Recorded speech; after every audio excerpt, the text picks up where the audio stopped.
Bonjour à tous, bienvenue.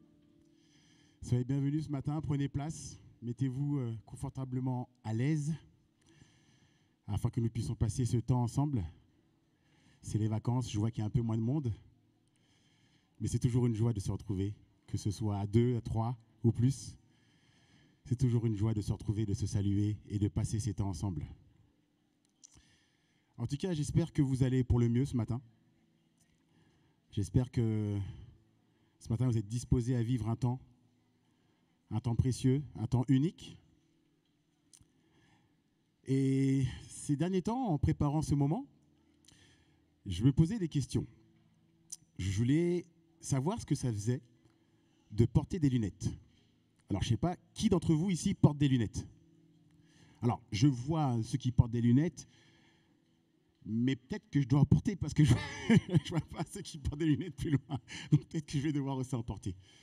En tout cas, j'ose imaginer les contraintes que ça peut être pour ceux qui portent des lunettes, de prendre sa douche sans lunettes et d'un coup on voit une tache sur le mur, on se dit c'est quoi, c'est une araignée? Non, c'est des cheveux, ok.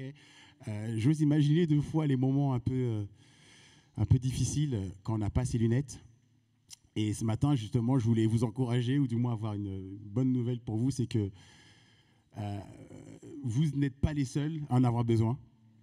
Et je pense que vous allez comprendre là où je veux en venir. Et qu'il existe des lunettes qui donnent une bien meilleure vue que ceux qui ont déjà une bonne vue. Et là, je pense que vous m'avez compris. C'est vraiment les lunettes que donne l'Esprit, les lunettes que Dieu nous donne de pouvoir voir les choses réellement avec toute la clarté, la vérité. Et ce matin, j'ai à cœur qu'on demande au Seigneur, par son Saint-Esprit, de nous donner ces lunettes pour le voir, pour le contempler, pour l'adorer. Est-ce que vous êtes d'accord? Oh, j'ai entendu quelques amens. Ah, peut-être le réveil aussi, le temps que ça réveille aussi. Est-ce que vous êtes d'accord? Est-ce qu'on demande au Seigneur, par son Saint-Esprit, de nous donner vraiment la vision claire de sa gloire ce matin? Amen, amen, amen. Il y a une prière de Jésus que j'aime beaucoup. Elle se trouve dans Jean 17. C'est la fameuse prière que Jésus fait pour lui, pour ses disciples et pour tous ceux qui vont croire par la suite. On va pouvoir afficher le verset en chapitre 17 au verset 1. Quand Jésus dit dans sa prière, « Père, l'heure est venue. Manifeste la gloire de ton Fils afin que le Fils manifeste aussi ta gloire. » Waouh! Est-ce que vous voulez voir cette gloire ce matin? Est-ce que vous voulez voir la gloire de Jésus? Est-ce que vous voulez la contempler? Est-ce que vous voulez l'admirer? Ouais, moi aussi.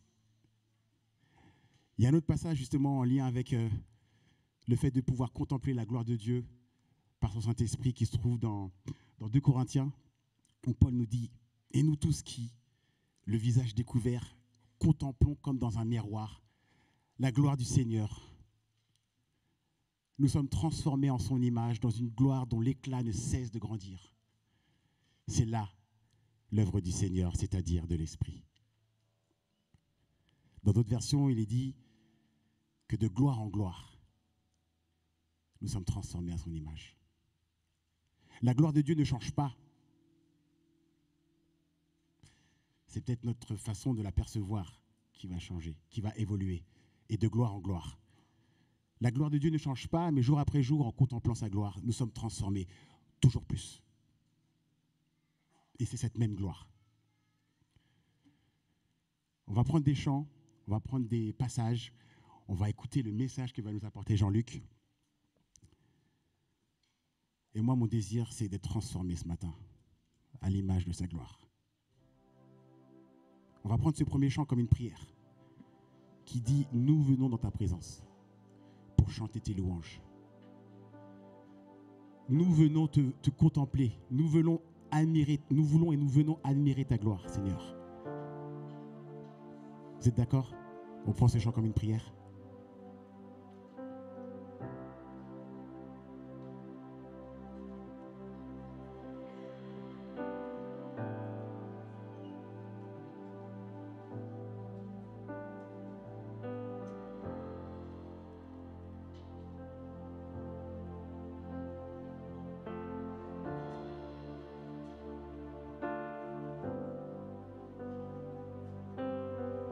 Je viens dans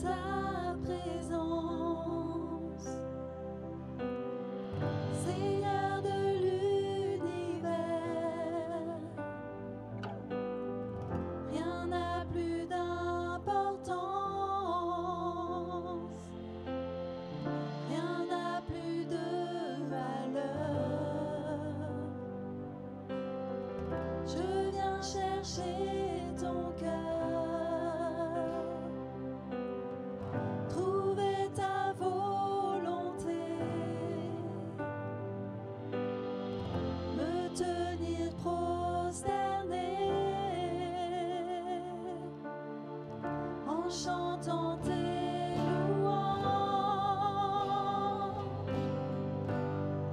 Ton nom est grand, ton nom est saint, ton nom est digne de louange. À toi l'honneur, à toi la gloire, à toi la puissance et la force. Jésus,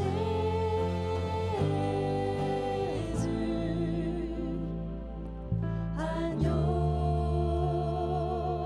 de Dieu.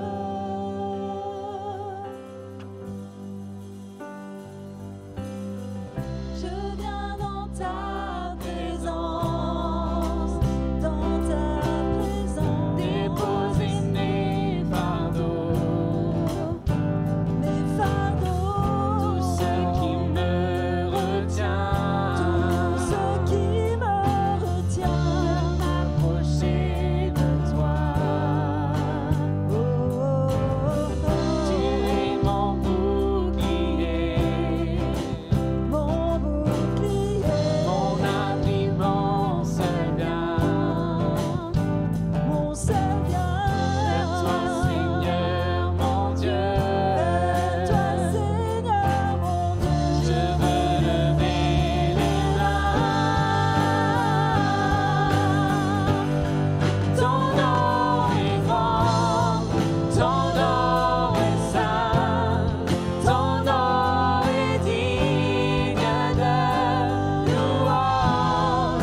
À toi l'honneur, à toi la gloire, à toi la puissance et la force. Ton nom est saint, ton nom est digne de louange. À toi l'honneur, à toi la gloire, à toi la puissance et la force.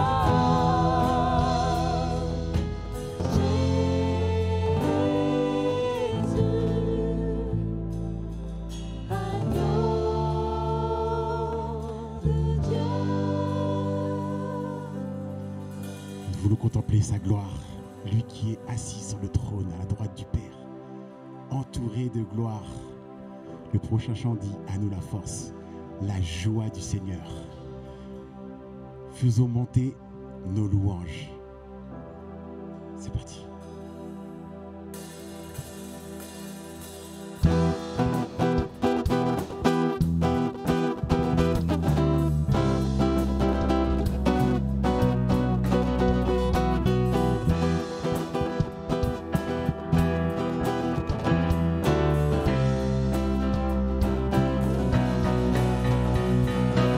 À nous la force, la joie du Seigneur, à nous la puissance.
faisons monter, monter notre adoration. Faisons monter, monter un parfum de louange. Faisons monter, monter notre adoration. Faisons monter, monter un parfum de louange. Faisons monter, monter notre adoration. Faisons monter, monter un parfum de louange. Faisons monter, monter notre adoration. Notre adoration. Notre adoration.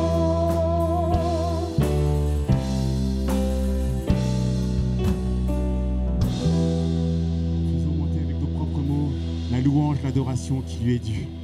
Prions ensemble. Seigneur, vraiment, gloire à ton nom, Seigneur.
Oui, le Seigneur règne. Hier, aujourd'hui et éternellement. Et ce chant dit pour la durée des temps. Pour la durée des temps. Nous élevons le nom du Seigneur.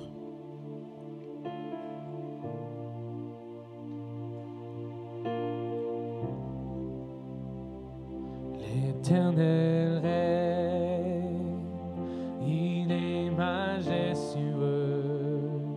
L'Éternel règne, il est saint de force.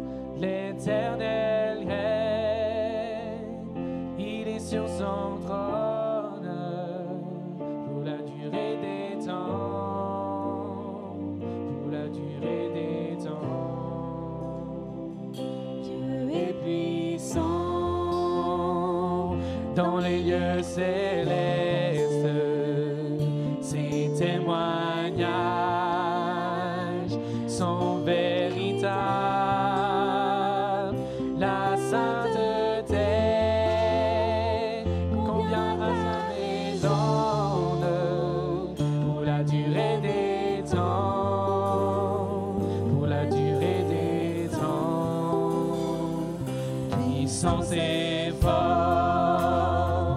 sont dans son temple, devant sa face, tout est splendeur. Famille des peuples, rendez-lui gloire pour la durée des temps, pour la durée des temps, pour la durée des temps. Tout adorons pour la durée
laisser les enfants rejoindre leur classe.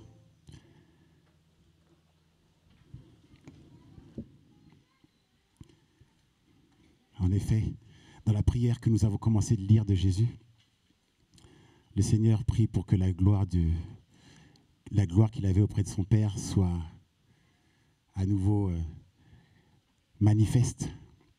Mais ça ne s'arrête pas là dans sa prière.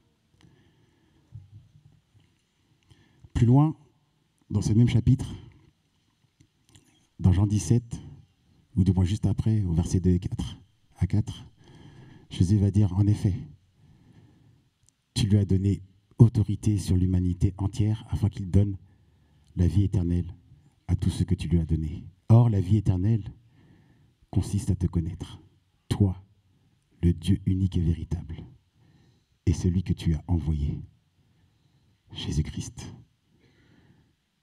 J'ai fait connaître ta gloire sur la terre en accomplissant l'œuvre que tu m'avais confiée. En effet, Jésus a accompli cette œuvre à travers son ministère, mais surtout à la croix, là où l'œuvre s'est pleinement accomplie. À la croix où il a pris nos péchés, où il a pris la condamnation de nos péchés, par amour, afin que nous ayons la vie éternelle. Et nous allons prendre le repas juste après ce chant. Et je vous invite, si vraiment vous avez reconnu le Christ comme étant votre sauveur, celui qui a donné sa vie, qui a accompli l'œuvre dans votre vie, alors ouais, je t'invite, je vous invite à venir prendre les aliments ici durant le prochain chant. Et après ce chant, nous allons prendre tous ensemble le repas du Seigneur. Ce prochain chant qui dit « Mon Dieu, par quel amour tu as fait ça? Par quel amour tu es allé jusque pour moi sur la croix ?» Prenons ce chant et en même temps prenons les aliments. Et après ce chant, nous allons prendre tous ensemble en signe d'unité le pain et le jus de raisin.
ton péché.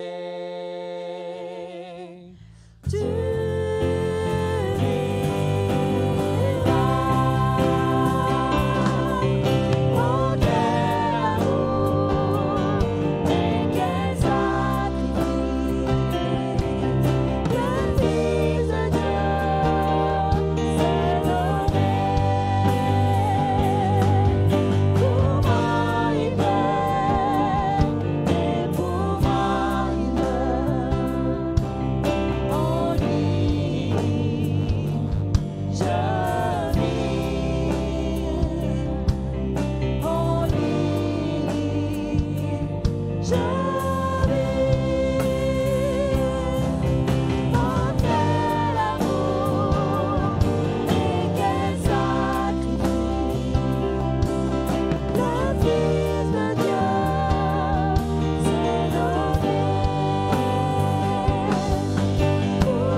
En souvenir du corps de Jésus-Christ brisé, prenons ce pas ensemble.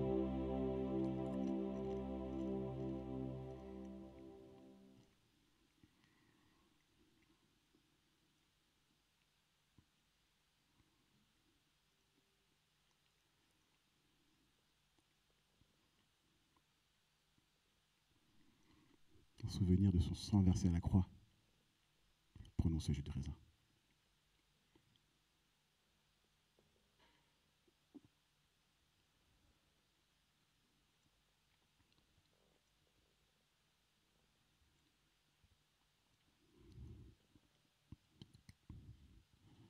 Faisons monter aussi, les uns après les autres, nos prières de reconnaissance pour ce que Jésus a accompli.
Seigneur, crie de joie, terre entière.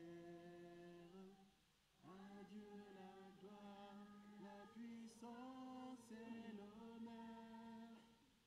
Les monts s'inclinent et les flots rugissent à l'écho de ton nom. Je vois tes œuvres et mon cœur crie de joie. Je t'aimerai, je tiendrai par la foi. Rien ne pourrait égaler tes promesses pour moi.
Plus loin dans sa prière, toujours dans Jean 17, Jésus va exprimer ceci.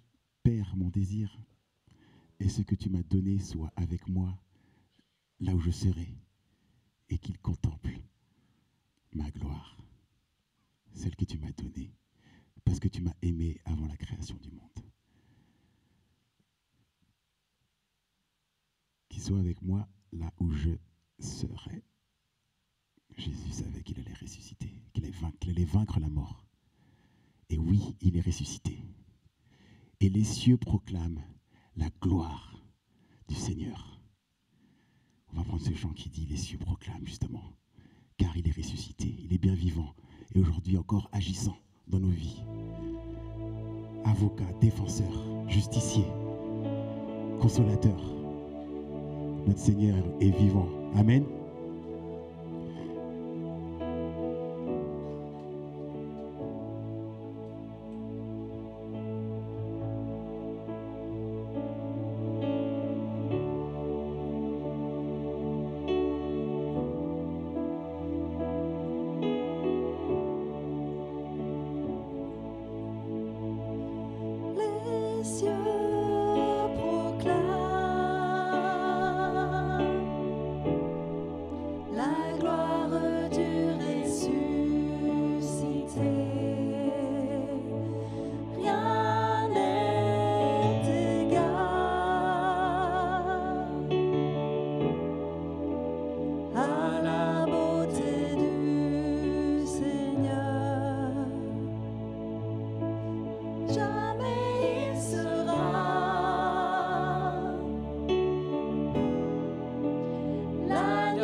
Nous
allons écouter à travers le message que va nous apporter Jean-Luc, la parole du Seigneur.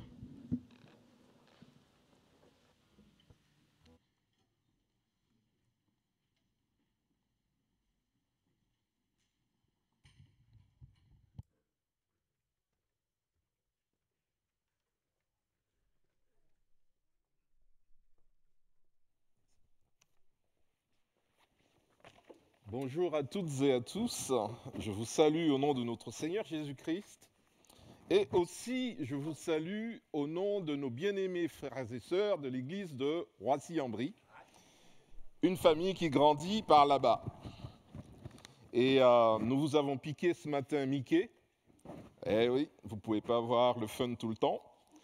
Et donc ce matin c'est Mickey qui va prêcher là-bas avec son épouse pour la louange.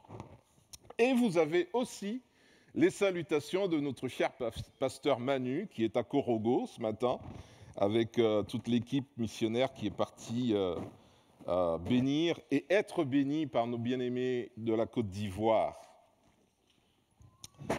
Alors, j'aimerais juste prendre un temps de prière avant d'aller tellement plus loin, parce que nous en avons tellement besoin. Seigneur Dieu, je te bénis pour le privilège que nous avons de pouvoir chanter l'agneau sur le trône. Combien nombreux sont ceux qui ne comprennent même pas de quoi nous parlons. Combien sont ceux pour qui tout ceci est un mystère. Et Seigneur, ce matin, nous prions que ton Saint-Esprit nous éclaire, nous guide dans toute la vérité, puisqu'il est la vérité. Par le nom puissant de Jésus. Amen. Alors, en continuité avec notre lecture commune, Sola Scriptura, que nous avons commencé déjà depuis l'année dernière, il m'a été donné ce matin de vous parler du prophète Joël. Donc, le prophète Joël, c'est un livre de 4 chapitres qui se lisent, les 4 chapitres. Si vous êtes un lecteur tranquille, posé, ça se lit en 20 minutes maximum. Et donc, on a trouvé juste de me donner ce petit texte pour pouvoir essayer de me faire écourter mes messages. Plus sérieusement, le prophète Joël est un prophète assez mystérieux dans la Bible. Il est mystérieux pourquoi ? Parce que personne ne sait réellement à quel moment il a vécu. Les historiens bibliques, théologiens se disputent sur une fourchette de 300 ans. Vous voyez comment le situer dans la Bible ? Tout ce qu'on sait, c'est qu'il est judéen, qu'il est le fils d'un homme qui s'appelle Pethuel, Pethuel qui veut dire vision de Dieu, et il faut comprendre que, alors ça peut être traduit vision de Dieu ou convaincu par Dieu. Il faut comprendre que dans les traditions orientales, à partir du moment où on a une vision, on est convaincu. Retenez ça. Et Joël, qui se dit en hébreu Yoël, veut dire Yahweh est Dieu. Donc, je peux imaginer que Pethuel a été convaincu par Dieu dans une société extrêmement dévergondée spirituellement pour pouvoir nommer son fils Yahweh est Dieu.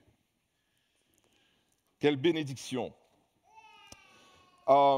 Joël, c'est le type de prophète qui est dans la lignée de tous les prophètes de l'Ancien Testament. Et les prophètes de l'Ancien Testament fonctionnent comme ceci. Je vais vous montrer une petite image. Alors, le livre se résume comme suite. Repentez-vous, car le jour de l'Éternel arrive. Repentez-vous, car le jour terrible et redoutable de l'Éternel arrive. Ça, c'est le message, l'essence du message de Joël. Les prophètes dans l'Ancien Testament nous présentent leur pensée, leur message sous cette forme. J'ai pris l'image des Alpes. Une prophétie première qui est une prophétie pour aujourd'hui, maintenant, tout de suite. Une prophétie pour bientôt. Une autre prophétie pour un petit peu plus longtemps. Et toujours, ça finit par une prophétie messianique, où l'Éternel enverra son Messie régner sur terre, juger sur les vivants et les morts, et établir son règne éternel. Et si on peut expliciter le livre de Joël, ça se présente comme suite. Joël parle du jour de l'Éternel qui est proche dans le premier chapitre. Il va dire au peuple, attention, ce jour arrive, c'est terrible. Alors vous avez la possibilité de revenir à l'Éternel par la repentance et être restauré dans le deuxième chapitre. Ensuite, il va leur dire, puisque vous avez du mal à tenir, l'Éternel va vous envoyer son esprit pour pouvoir vous aider à vivre une vie concrète et spirituelle avec lui, dans le troisième chapitre. Et dans le quatrième chapitre, troisième et quatrième chapitre, il va nous dire à quel point, de toute manière, l'humanité entière a un rendez-vous avec le jour terrible et redoutable de l'Éternel.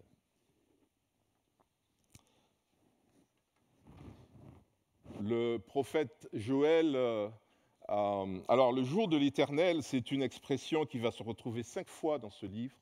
Et il faut l'expliciter parce que sinon, on peut comprendre avec d'autres termes dans la Bible, le jour du Seigneur ou le jour, etc.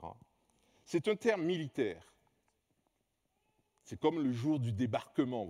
Il y en a qui connaissent le D-Day. Okay. Le jour de l'Éternel, c'est un jour militaire. Et j'ai trouvé cette définition donc, dans Théologique. Ce n'est pas moi qui l'ai inventée, donc vous pouvez la diffuser sans problème. Le jour où Dieu, Yahweh, interviendra dans l'histoire humaine pour pouvoir manifester son pouvoir et le but qu'il poursuit, c'est l'intervention puissante de Yahweh pour juger et châtier les peuples de la terre, les nations. Et pour le prophète Joël, ce jour est à la porte pour le peuple. Le prophète constate ce qui se passe dans son pays. Il voit qu'il y a des signes avant-coureurs qui annoncent quelque chose de grave. Un peu comme nous avons vécu le Covid, vous voyez, des choses graves qui se passent, nous ne comprenons pas. Et puis il y a quelques illuminés qui entendent la voix de l'Éternel. Et Joël en est un. Et Joël constate quelque chose et il crie, il lance cette complainte. Hélas, quel jour! Le jour de l'Éternel approche. Comme un fléau dévastateur, déchaîné par le Tout-Puissant, il va venir. Car ne nous a-t-on pas ôté la nourriture sous nos yeux?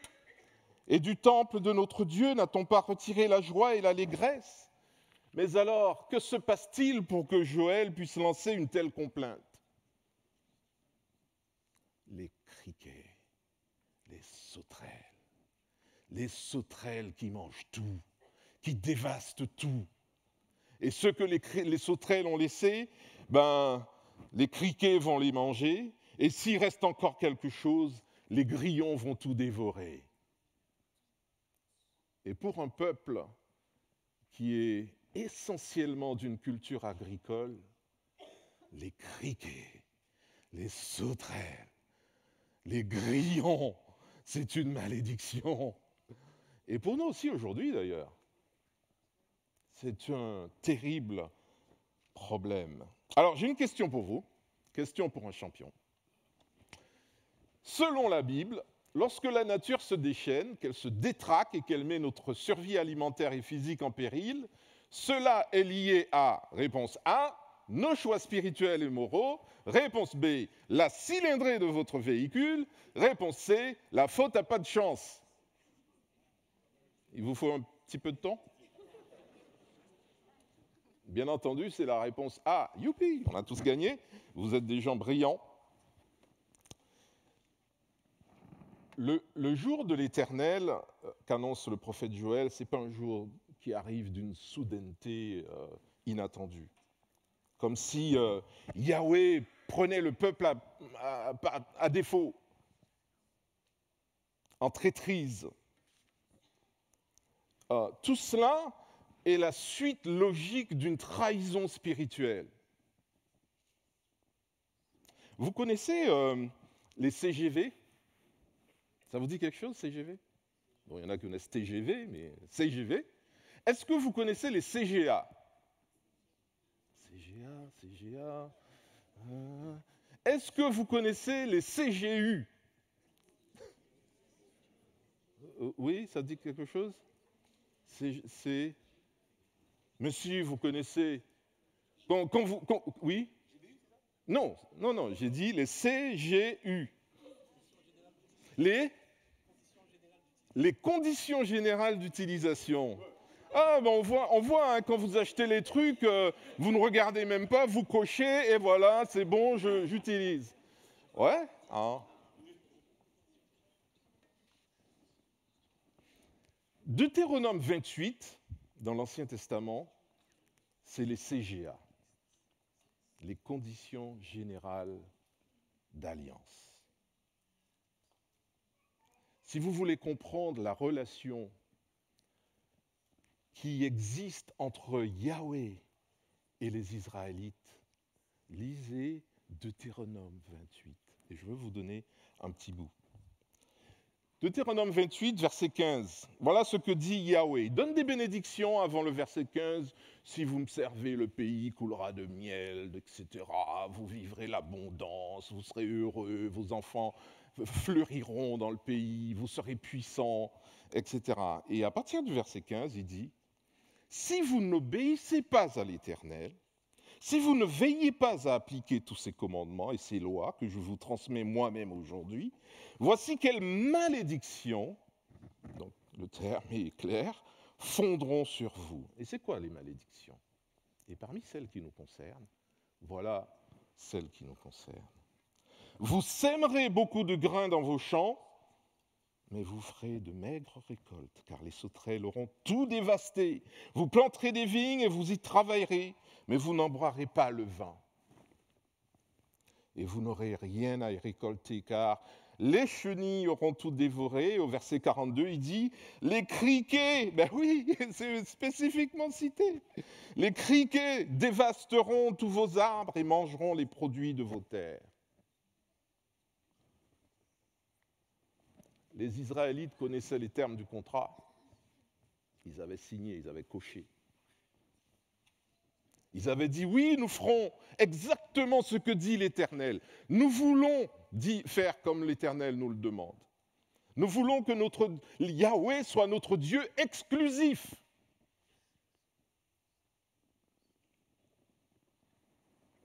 Mais au lieu de continuer à marcher dans les voies de Yahweh, ils ont préféré emprunter les voies des ténèbres des nations environnantes. Au lieu d'être la lumière pour les nations, ils ont préféré vivre dans les ténèbres avec les nations.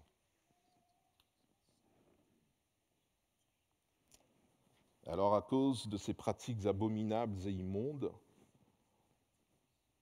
du désordre spirituel provoqué dans le pays, L'Éternel a prévu dans son alliance, il l'a prévu, le déclenchement d'un désordre écologique pour conduire son peuple à la repentance. Yahweh a déclenché des désordres dans leur écosystème afin de les amener pour réponse à se retourner vers lui. Son but, ce n'est pas de les détruire, mais de leur faire comprendre « Hé, vous m'avez désobéi, tournez le regard là ».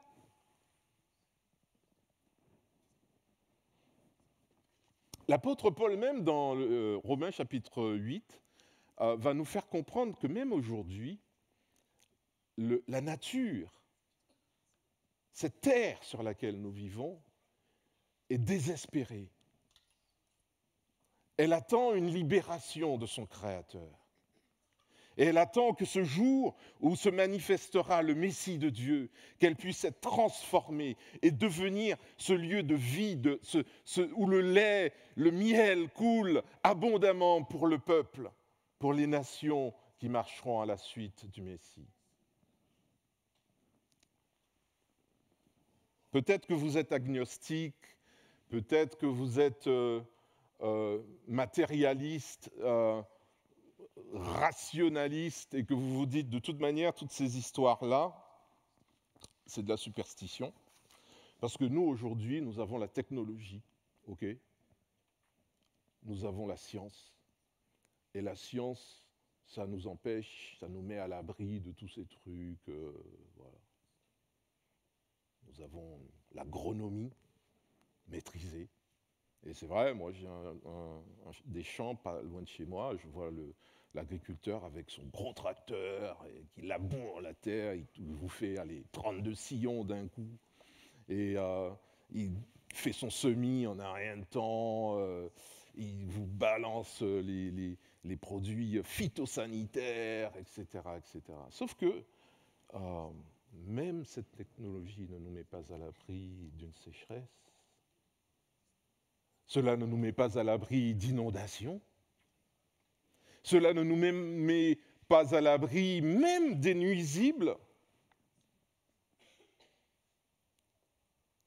Et quand on y réfléchit, toutes ces solutions technologiques que nous mettons en œuvre pour pouvoir maîtriser la nature, eh bien, elles ont des effets de bord terribles. Demandez à nos amis qui habitent les Antilles ce que représente le mot chlordécone pour eux. Hautement technologique. S'il y a un produit qui peut détruire les nuisibles, c'est bien ça. Sauf que ça pourrit la terre pour 600 ans. Ça n'est pas biodégradable. Le ruissellement des eaux vers la mer, ça pourrit les zones pélagiques pendant 500-600 ans. Les poissons sont pollués. Les humains, les hommes, cancer de la prostate, femmes, cancer du sein. C'est ça notre technologie pour pouvoir vaincre la nature. Il n'y a pas de quoi s'enorgueillir. Et peut-être que vous êtes aussi chrétien, vous vous dites, mais moi, je vis sous l'ère de la grâce. C'est la nouvelle alliance. Moi, ce n'est pas l'alliance du peuple israélite. Deutéronome 28, moi, je ne connais pas. Lisez ce que Jésus dit, lui. Si vous m'aimez, vous suivrez mes commandements. Il y a des CGA dans la Nouvelle Alliance. Il y a des conditions générales d'alliance dans le Nouveau Testament. Vous avez déjà lu Matthieu 5 ou Luc chapitre 6? Vous savez ce qu'il y a dedans? Vous n'avez pas lu, mais vous avez signé. Hein. Vous l'avez bien lu, ce qu'il y a dedans. Et pourtant, il y a des CGA. Vous ferez mes commandements si vous m'aimez. Il y a des commandements à suivre dans le royaume de Dieu. Il y a des commandements à suivre quand on est chrétien. On ne fait pas ce qu'on veut. Ouh, j'ai la grâce, je suis sauvé, alléluia. Et je vis ma vie comme je l'entends. Et je fais mes choix pour moi et moi.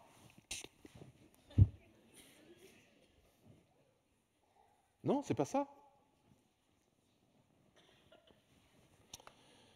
Dans Deutéronome 28, il y avait une condition que pas grand monde arrive à lire, et c'est noyé un petit peu dans la masse. Les CGA pour le peuple d'Israël, cette petite phrase, on va le lire ensemble, c'est celle-ci. Vous donnerez naissance à des fils et des filles, mais vous ne les garderez pas avec vous, car ils s'en iront en captivité. Le jugement de l'Éternel c'est effet qui se coule. Papa. Non seulement il n'y aura plus à manger, mais en plus on va vous voler vos enfants.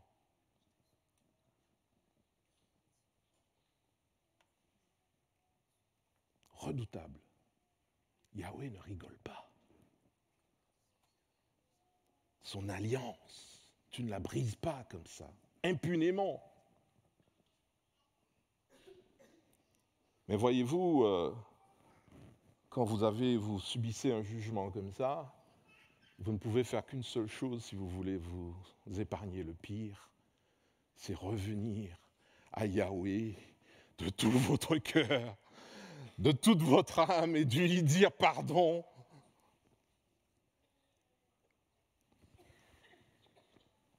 Et c'est ce que le prophète Joël va dire au peuple et aux religieux.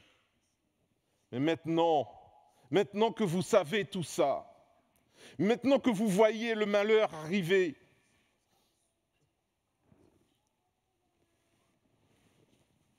revenez à l'Éternel. Revenez de tout votre cœur, avec le jeûne, avec des larmes, des lamentations. Qu'est-ce qu'il dit? Déchirez vos vêtements? Déchirez votre cœur et non vos vêtements. Revenez à l'Éternel, lui qui est votre Dieu. Alors, qu'est-ce qu'il faut faire vraiment pour revenir à l'Éternel? Jeûner? Ok, on va jeûner. On va faire une semaine de jeûne et prière. Hein? Allez, 2. 3.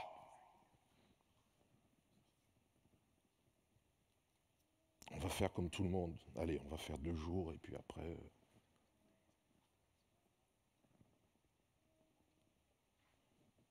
On va faire semblant d'être triste. Hein? On va mettre des gouttes et puis...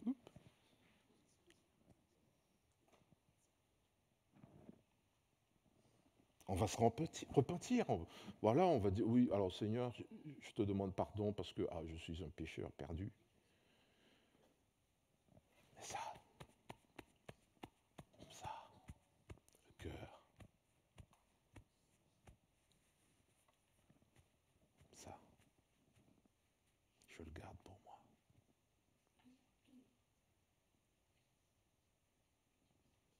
Yahweh veut ton cœur. Il veut mon cœur, il veut notre cœur. Il n'attend rien d'autre. Rien d'autre. Ton cœur. Est-ce que tu lui as donné ton cœur? Ou est-ce que ça t'appartient à toi?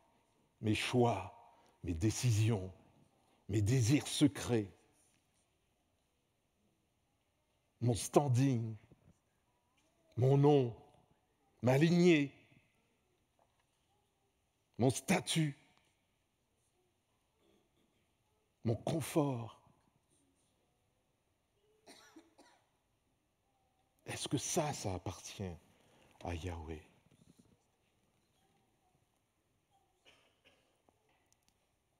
Rien n'a de valeur si notre cœur n'est pas entier à Yahweh. Rien. Tu peux être le pasteur le plus à succès. Tu peux être le chanteur qui vend les millions d'albums. Tu peux être le PDG des PDG. Tu peux avoir de belles apparences.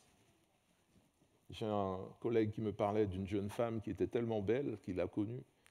qu'elle faisait partie de ces mannequins un peu aguicheurs, etc. Et aujourd'hui, malheureusement, elle se retrouve un cancer généralisé. Elle est l'ombre d'elle-même. Là-haut, aujourd'hui, en bas, demain. Mais ton cœur, il est où? Parce que le cœur, c'est ce que Yahweh recherche. Et si tu viens à lui, le cœur rempli de désir de le connaître, alors plein de grâce, compatissant, il viendra, il est lent à la colère, riche en amour. Et qui sait, il va renoncer peut-être au malheur qu'il annonce. Peut-être qu'il va accepter nos prières, peut-être qu'il va changer le cours de l'histoire. Et il le fera.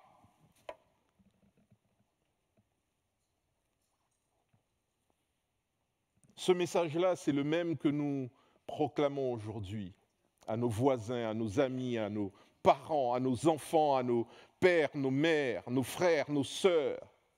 Nous avons un Dieu, Yahweh, qui a une alliance terrible et redoutable, mais il est tellement plus amour, tellement plus généreux, tellement plus désireux de nous voir venir à lui cœur à cœur,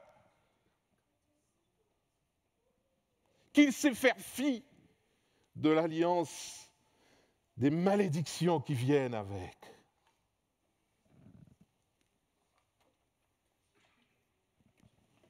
Éphésiens, le chapitre 1er, les versets 7 à 8, nous disent « En Christ, parce qu'il s'est offert en sacrifice, nous avons obtenu la délivrance, le pardon de nos fautes. Dieu a ainsi manifesté sa grâce dans toute sa richesse et il l'a répandue sur nous avec surabondance. » Nous vivons dans une société où nous cherchons tous l'abondance. Nous voulons vivre l'abondance, mais vous savez quoi? Christ nous donne la surabondance. J'ai entendu Amen. Vous êtes sûr que Christ vous a donné la surabondance? J'en ai douté 2 secondes.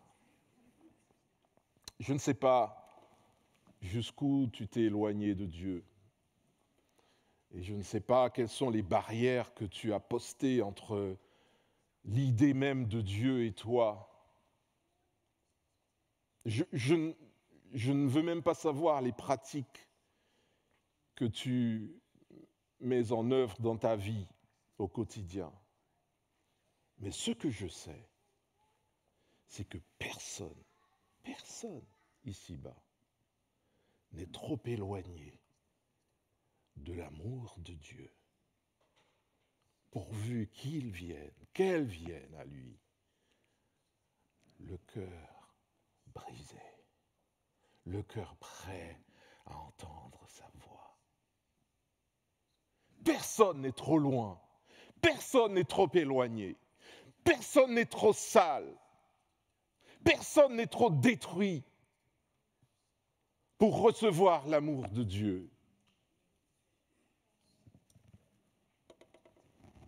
Si nous réfléchissons un peu, bien souvent, les destructions qui arrivent dans notre écosystème sont le résultat logique de nos choix personnels foireux. C'est le résultat souvent, je ne dis pas toujours, des fois le malheur existe sans qu'on comprenne pourquoi, mais bien souvent, c'est parce que nous avons eu des choix très égoïstes, parce que l'orgueil a dirigé nos cœurs. Et à aucun moment, nous avons vraiment cherché à connaître qui est celui qui a créé l'humanité et qui lui a laissé les instructions de vie pour pouvoir vivre une vie surabondante.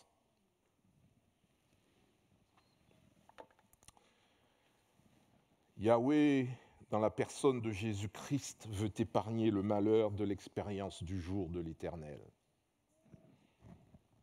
Il veut te sauver, il veut te restaurer. Il ne cherche pas à ce que tu sois parfait ou parfaite. Aucun d'entre nous, ici, ce matin, ne peut prétendre avoir été parfait ou parfaite avant d'avoir reçu Jésus-Christ dans sa vie. S'il y en a une, s'il y a une personne ici, levez la main.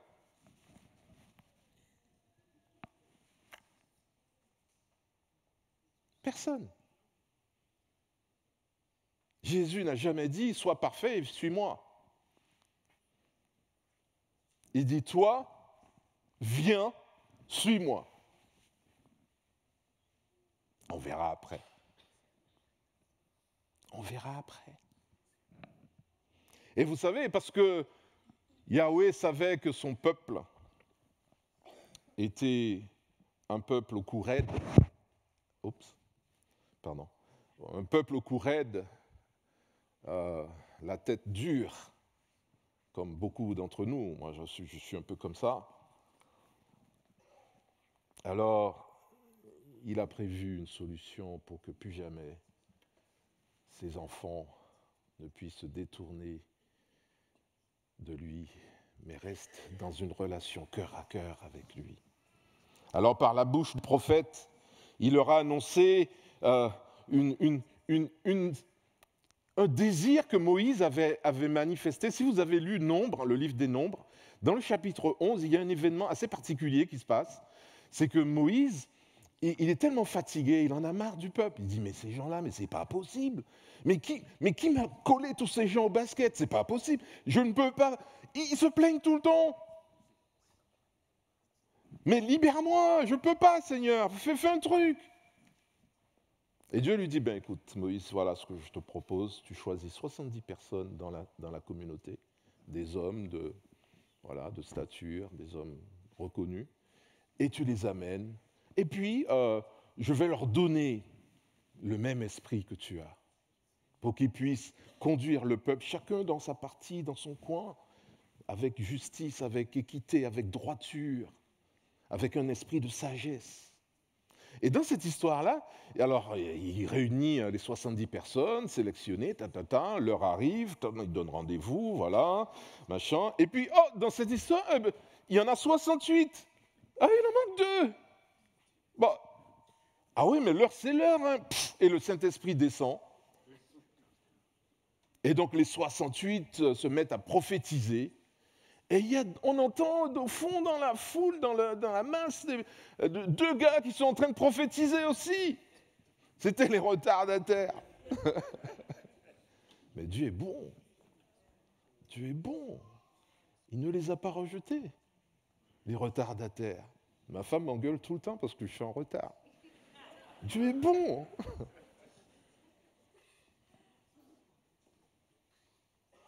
Et Josué, qui est un homme carré, très carré, va dire à Moïse, mais qu'est-ce qui se passe, Moïse? C'est n'importe quoi, les mecs, ils n'étaient pas là. On ne peut pas les accepter comme ça. Il faut les virer, ça ne se fait pas, devant tout le peuple en plus. Et Moïse va dire un truc, il va dire, mais je suis content que tu sois jaloux pour moi, que tu estimes que je suis le grand prophète, etc. Mais si l'Éternel pouvait donner son esprit à tout le peuple afin qu'ils deviennent tous des prophètes, quelle grâce ça serait. Et Joël va apporter ce message d'espérance. Il va le prophétiser. Ésaïe va le prophétiser. Ézéchiel va le prophétiser. Et notre Seigneur Jésus va le réaliser. Et Jésus va dire, 1500 ans après Moïse, pourtant c'est la vérité que je veux dire. Il vaut mieux pour vous que je m'en aille. En effet, si je ne m'en vais pas, le défenseur en justice ne viendra pas à vous. Mais si je m'en vais, je vous l'enverrai. Et quand il sera venu, il produira la preuve que le monde s'égare au sujet du péché, de ce qui est juste et du jugement. Quand l'Esprit de vérité sera venu, il vous conduira dans la vérité tout entière. Tout entière. Pas de demi-vérité. Toute. Car il ne parlera pas de lui-même, de tout ce qu'il aura entendu. Il le dira et vous l'annoncera. Les choses à venir, il vous les annoncera. Il manifestera ma gloire, car il puisera dans ce qui est à moi et vous l'annoncera. Cette promesse sera réalisée pour toute l'humanité. 50 jours après la mort, la résurrection et l'élévation de Jésus-Christ, 120 personnes seront là dans l'attente de cette promesse. Et ils vont prier, hommes, femmes, 120. Combien j'aurais aimé avoir eu 120 personnes ce matin, là-haut, en train de prier pour que l'Esprit de Dieu puisse venir. La promesse de toutes les promesses. Celle-là que Joël a prophétisée qu'il n'a jamais vue. Celle-là que Moïse a tant désirée qu'il n'a jamais vue. Celle-là que Ézéchiel a prophétisée alors qu'il était à Babylone et il n'a pas vu ça. 120 personnes. Et le feu du ciel qui descend sur la tête de chacun, chacune. Un bruit, un brouhaha, un boucan dans la ville de Jérusalem. Et ces hommes et ces femmes qui entrent dans la ville et qui prêchent l'évangile à des personnes qui viennent de partout le monde. Des hommes et des femmes de Galilée qui n'ont jamais parlé rien d'autre, aucun langage autre que le galiléen. Et il y en a qui se mettent à parler, je ne sais pas, du français, de l'espagnol, je ne sais pas moi, c'est quoi les langues? Le grec, le phénicien, l'éthiopien, le somalien. Et l'apôtre Pierre va faire son premier message. Et son premier message sera cette prophétie de Joël. Voici ce qui arrivera, dit Dieu, dans les jours de la fin des temps. Je répandrai de mon esprit sur tout le monde. Vos fils, vos filles prophétiseront, vos jeunes gens par des visions, vos vieillards par des songes recevront des révélations. Oui, sur mes serviteurs comme sur mes servantes, je répandrai de mon esprit en ces jours-là. Ils prophétiseront. Je ferai des miracles, et là-haut dans le ciel et ici-bas sur terre, des signes prodigieux, du sang, du feu et des colonnes de fumée. Et le soleil s'obscurcira, la lune deviendra de sang avant la venue du jour du Seigneur, le jour grand et glorieux. Alors c'est le jour grand et redoutable. Alors seront sauvés tous ceux qui invoqueront le Seigneur. Aujourd'hui, bien-aimés, nous sommes au bénéfice de cette réalisation. Est-ce que vous vous en rendez compte? Nous avons reçu l'Esprit de Dieu. Ce n'est pas la peine de pleurnicher en criant « Oh, donne-moi ton esprit, Seigneur !» Tu l'as déjà.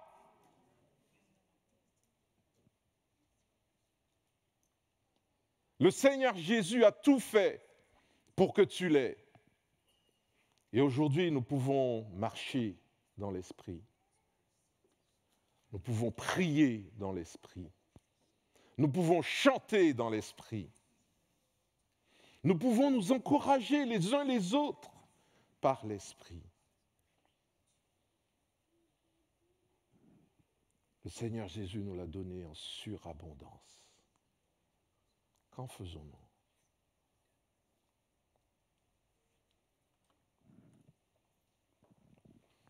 Cette présence dans nos vies nous permet désormais d'être dans une relation de cœur à cœur permanente avec Yahweh.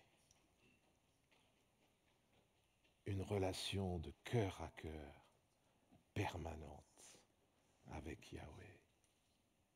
Rien, personne ne peut nous arracher ce lien, cette richesse insondable, incomparable qui nous a été offerte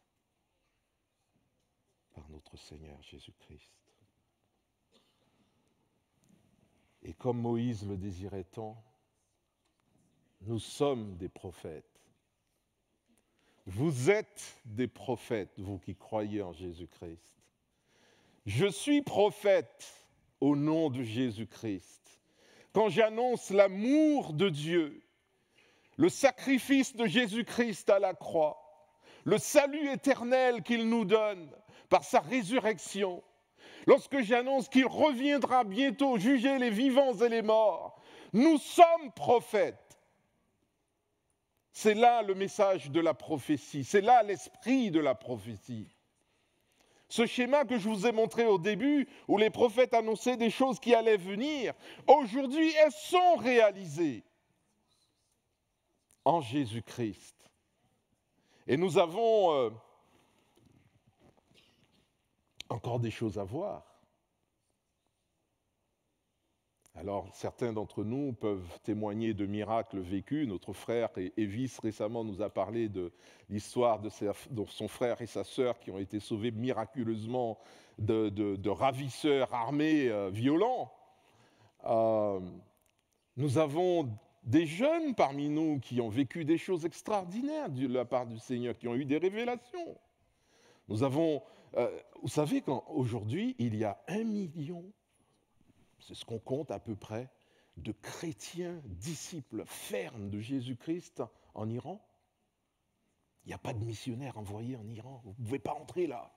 Vous savez comment ils viennent à Christ? Beaucoup d'entre eux ont eu des visions.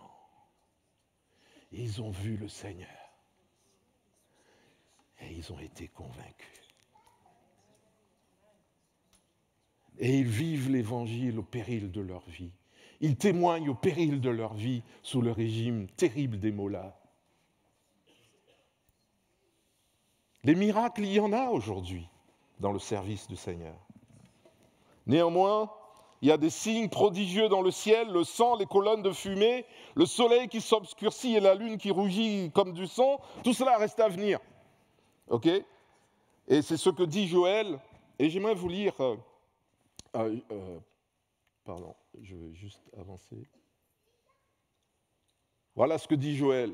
Le jour de l'Éternel est proche, chapitre 4. Dans le val du verdict, le soleil et la lune sont obscurcis, les astres perdent leur éclat. Et Joël, en fait, annonce la fin des temps. Mais vraiment, parce que nous vivons la fin des temps, mais là, c'est la fin de la fin. Et je veux vous montrer, nous avons chanté l'agneau tout à l'heure, et j'aimerais juste lire ce texte de l'Apocalypse, le chapitre 6. Si vous avez vos Bibles, je vous prie de suivre avec moi.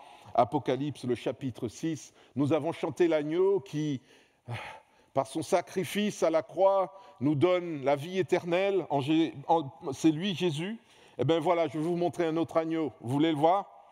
Puis je vis l'agneau ouvrir le 6e sceau, et il y eut un violent tremblement de terre. Le soleil devint noir comme une toile de sac, la lune tout entière devint rouge comme du sang. Les étoiles du ciel s'abattirent sur la terre comme le font les fruits verts d'un figuier secoué par un gros coup de vent. Le ciel se retira comme un parchemin qu'on enroule, et toutes les montagnes et toutes les îles furent enlevées de leur place. Les rois de la terre et les hauts dignitaires, les chefs militaires, les riches et les puissants, tous les esclaves et tous les hommes libres allèrent se cacher au fond des cavernes et parmi les rochers des montagnes. Ils criaient aux montagnes et aux rochers, « Tombez sur nous et cachez-nous loin du regard de celui qui siège sur le trône, loin de la douceur de l'agneau, de la colère de l'agneau. » Voilà comme ça qu'il revient l'agneau. Car le grand jour de leur colère est arrivé. Qui peut subsister?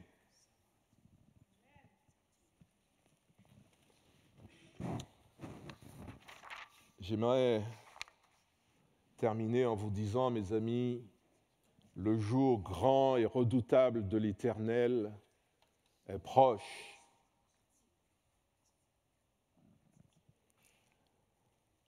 Ça sera terrible. Je ne sais pas si vous avez déjà été chez le dentiste.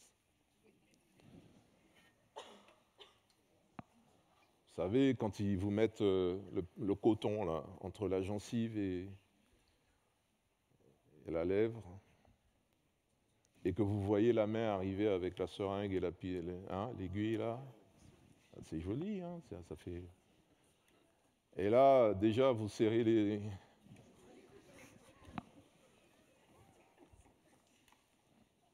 Mais le dentiste, il vous dit, ne vous en faites pas, ça va faire mal un petit peu, mais ça ira mieux après.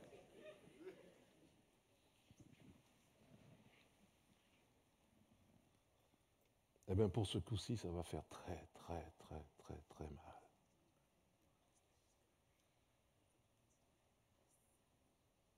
Si vous n'êtes pas en alliance avec Yahweh, ça va faire vraiment très, très, très, très mal avant que ça n'aille mieux.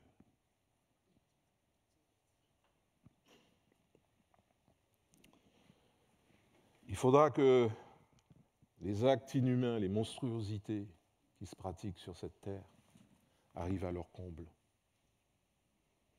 Et il faudra que la patience de Dieu arrive à son terme. Mais ce jour viendra, terrible et redoutable.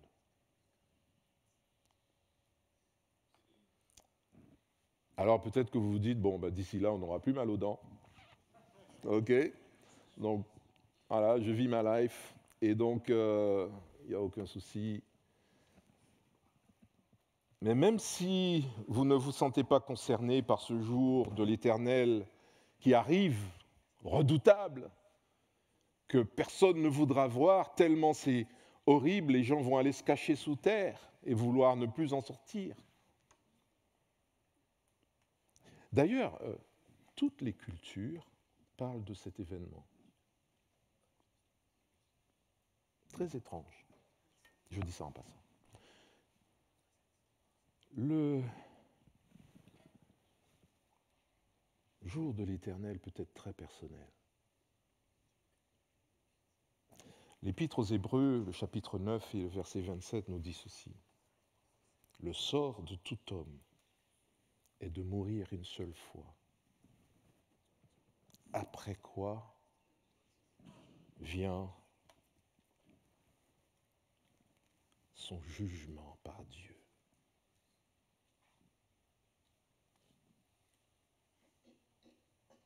Tout être humain a un rendez-vous avec le jour de l'Éternel. Si ça n'est pas dans 10 ans, dans 20 ans, dans 30 ans, 40 ans, ça sera au jour où tu fermeras les yeux pour quitter ce monde. Personne n'est à l'abri. Personne? Si.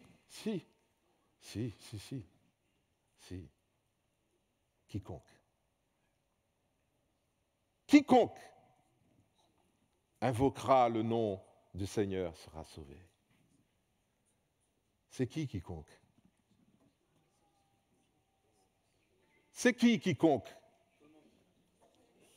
Quiconque c'est le voleur, quiconque c'est le violeur, quiconque c'est le menteur, quiconque c'est leur victime, quiconque c'est le bon, c'est le méchant, quiconque c'est l'égoïste, quiconque c'est le gentil, le généreux, le riche, le pauvre. Toi, moi, c'est quiconque. Quiconque peut être sauvé. Waouh! Car Dieu, il a tellement aimé le monde qu'il a donné son Fils, son unique à la croix, pour que quiconque croit en lui ne périsse point, traverse le jour de l'Éternel tranquille, surfant sur la vague de la grâce éternelle.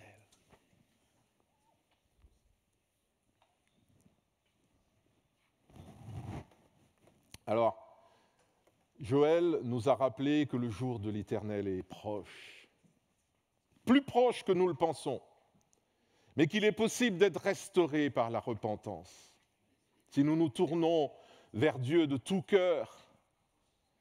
Et l'Esprit que l'Éternel nous a promis, Jésus l'a réalisé, il nous l'a envoyé, il nous l'a donné abondamment, surabondance, nous dit la parole de Dieu. Mais il viendra un jour où l'univers entier sera secoué au jour redoutable de l'Éternel. Et mes amis, je vous invite à faire comme moi, je l'ai fait il y a plus de 40 ans. J'étais un athée invétéré. J'ai tout rejeté de tout ce qui était de Dieu. Mais je me suis vite rendu compte que les hommes ne sont pas mieux. Je fais des vers, vous voyez. Mais je me suis épandu devant Dieu, devant Jésus. J'ai reconnu qui il était. J'ai compris qui il était. Et mon cœur a été brisé ce jour-là. Mais pas brisé comme un brisement d'amour, d'amourette, vous voyez. Brisé, mais vraiment déchiré. Et ma vie n'a plus jamais été la même. Gloire à Dieu. Invoquez le Seigneur Jésus, le seul Sauveur. Repentez-vous, mes amis, car le jour redoutable de l'Éternel arrive. Repentez-vous. Si ce matin, ce message t'a touché, je t'invite, mon ami, après le culte à venir devant. J'inviterai les anciens avec leurs épouses à venir devant pour vous accueillir, pour prier ensemble, les pasteurs, pour qu'on puisse vous accompagner dans la démarche de repentance, de poursuite de la vie éternelle, de la vraie vie, quoi. Et je vais prier. Seigneur, merci pour ta bonté. Merci parce que tu es un Dieu tellement d'amour. Wow. Tu ne nous tiens pas coupables si nous ouvrons nos cœurs à toi, Seigneur. Merci pour Jésus-Christ que tu as envoyé à la croix, mourir pour manifester ta grâce, ta bienveillance, ta bonté, ta générosité, la restauration, la délivrance, l'esprit de vie, l'esprit de la vérité et de la vie éternelle. Merci Père, au nom du Père, du Fils et du Saint-Esprit. Amen.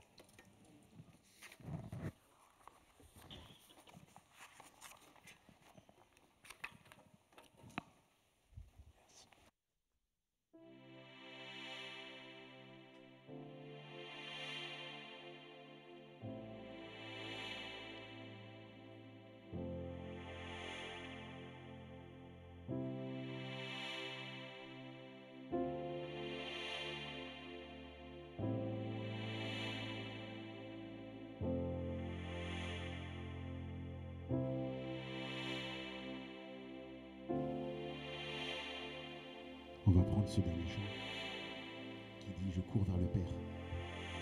Peut-être que tu ne sais pas comment manifester cette repentance. Alors prends ces paroles. Prends-les, ces paroles, vraiment, comme étant tiennes. Et nous t'invitons à courir vers le Père.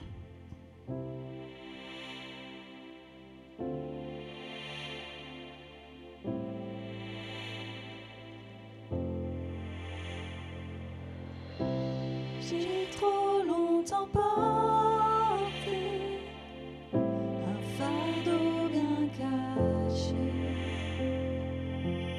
Tu ne m'as pas appelé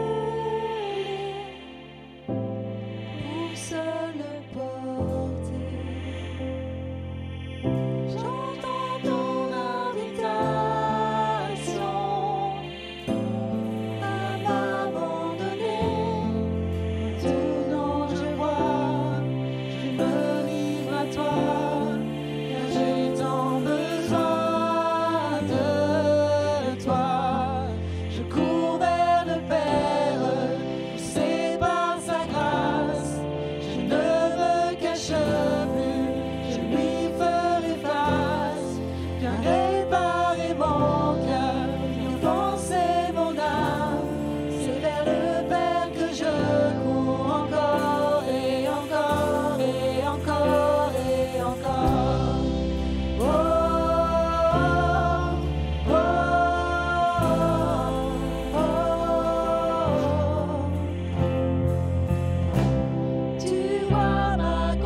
j'ai tant besoin de toi.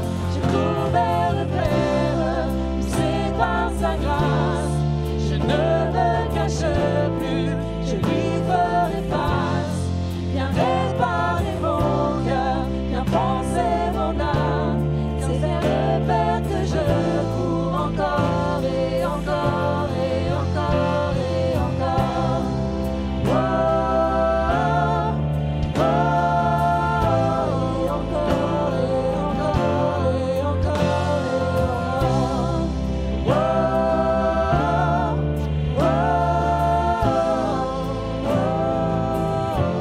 Tu avais saisi mon cœur avant mon premier souffle, à courir dans tes bras, c'est revenir à la vie. Tu avais saisi mon cœur avant mon premier souffle, à courir dans tes bras, c'est revenir à la vie. Mon cœur s'emballe tout au fond de moi, la grâce m'attire à toi. Tel que je suis, tu me conduis, j'ai tant besoin de toi. Cours vers le Père, c'est par sa grâce. Je ne me cache plus, je lui ferai face. Viens réparer mon cœur, viens penser mon âme. C'est vers le Père que je cours encore et encore et encore. Je cours vers le Père, poussé par sa grâce. Je ne me cache plus, je lui ferai face. Viens réparer mon cœur, viens penser mon âme. C'est vers le Père que je cours encore et encore et encore et encore. Oh, oh, et encore et encore et encore. Oh,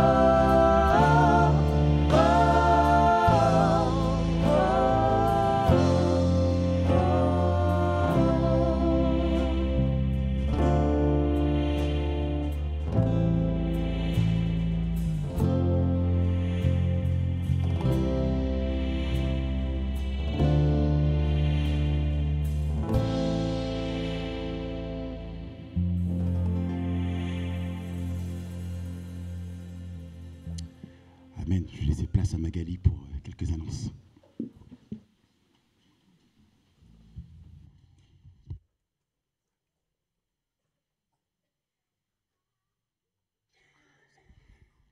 Bonjour à tous. Alors, comme on a dit, Jean-Luc, Mickey aujourd'hui est à Roissy. Du coup, il m'a dit de faire à sa place quelques annonces. Alors, pour la vie de notre Église, donc la première annonce, c'est que normalement, vous avez reçu une convocation pour une assemblée générale extraordinaire parce qu'on veut modifier les statuts. Vous savez qu'il y a eu une nouvelle loi qui nous demande de un peu revoir nos statuts pour rentrer dans les clous. Et du coup, on va modifier par rapport à cette loi et aussi éclaircir par rapport au ministère féminin. Donc normalement, vous avez reçu des convocations avec les nouveaux statuts que vous pouvez regarder. Il va y avoir une réunion de consultation le samedi 4 mars à 10h. Donc vous êtes tous les bienvenus pour pouvoir poser vos questions sur la modification des statuts, sur ce qu'on va changer par rapport au ministère féminin. Et on aura un vote en Assemblée générale extraordinaire le dimanche 5 mars après le culte. Alors le dimanche 5 mars, toutes les personnes qui sont membres, quand vous allez rentrer, vous allez signer. Donc il faudra s'arrêter, on vous réexpliquera ça. Et donc voilà pour ça. Alors aussi, on va vous envoyer un email pour mettre à jour vos coordonnées. Parce qu'on a des emails qui nous reviennent, des lettres aussi qui ne sont plus à la bonne adresse. Donc, vous allez recevoir pour mettre à jour vos coordonnées un email. D'accord ? Vous n'avez rien à faire que de nous répondre pour nous donner des informations. Alors, et on prépare ensemble notre grande fête de Mosaïque Day qui sera... Wouh, wouh, wouh, wouh, wouh, il y en a qui sont prêts là dans la salle. Le 1er avril, et c'est pas un poisson d'avril, ça sera une grande fête à Roissy. Et donc pour cette fête multiculturelle, on va mettre en place une chorale multiculturelle. Donc il reste une vingtaine de places. Donc là c'était 100 places pour les personnes à partir de 12 ans. Il y aura 3 répétitions minimum. Et donc si vous êtes intéressé, il reste une vingtaine de places. Donc c'est Amy qui sera à la librairie pour vous inscrire, si vous voulez vous inscrire. Donc vous dirigez vers la librairie, vers Amy. Encore un événement à venir, c'est que vous savez que certaines sœurs de notre église sont engagées dans le CCF, Contact Chrétien Féminin, et donc ils organisent une retraite, enfin quelques jours. Donc désolé messieurs, c'est que pour les dames. C'est quelques... Mince, Ludo voulait aller.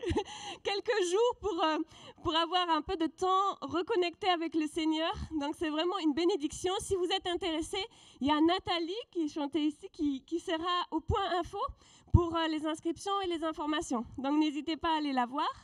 Et enfin, donc vous savez que dans notre église, on ne baptise pas les enfants petits, mais on pense que c'est très important quand même de les présenter devant Dieu. On a envie de les présenter devant Dieu et en tant qu'église, de s'engager avec les parents, avec la famille, à prier pour eux. Et du coup, on va avoir bientôt une présentation d'enfants.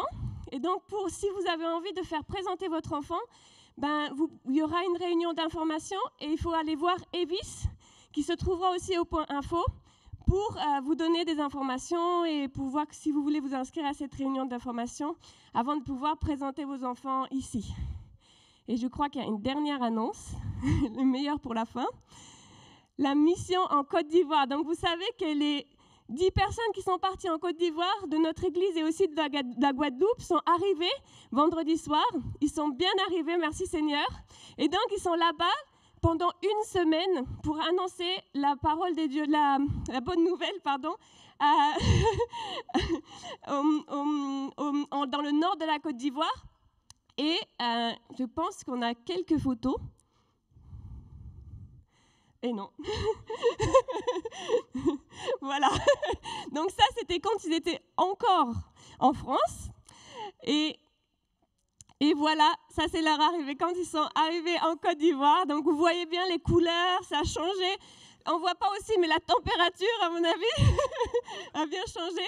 Je ne sais pas si Mickey, il avait une dernière photo. Oui, voilà, avec toute l'équipe, qu'ils ont déjà mis les tenues prêts pour... Donc je sais que ce matin, ils étaient au culte aussi là-bas. Donc c'est vraiment une grâce. Et on va continuer à prier pour eux toute cette semaine, pour toutes les actions qu'ils doivent faire et tout ça. Voilà. Donc je veux vous souhaiter un très bon dimanche à tous, mais je ne veux pas vous laisser qu'on parte. Si vous avez été touchés ce matin, si vous avez envie de prier, notre frère Jean-Luc nous a dit que c'est le moment pour revenir à l'Éternel. C'est le moment pour venir à lui. Donc ce matin, ne partez pas s'il vous plaît. Si vous avez été touchés, si vous avez envie de prier, on sera là avec les anciens, avec leurs conjoints pour prier avec vous. Ne partez pas si vous avez été touchés ce matin sans venir et pouvoir avoir quelqu'un pour prier avec vous et pour partager et pour venir au pied de Dieu. Je vous souhaite un très bon dimanche à tous.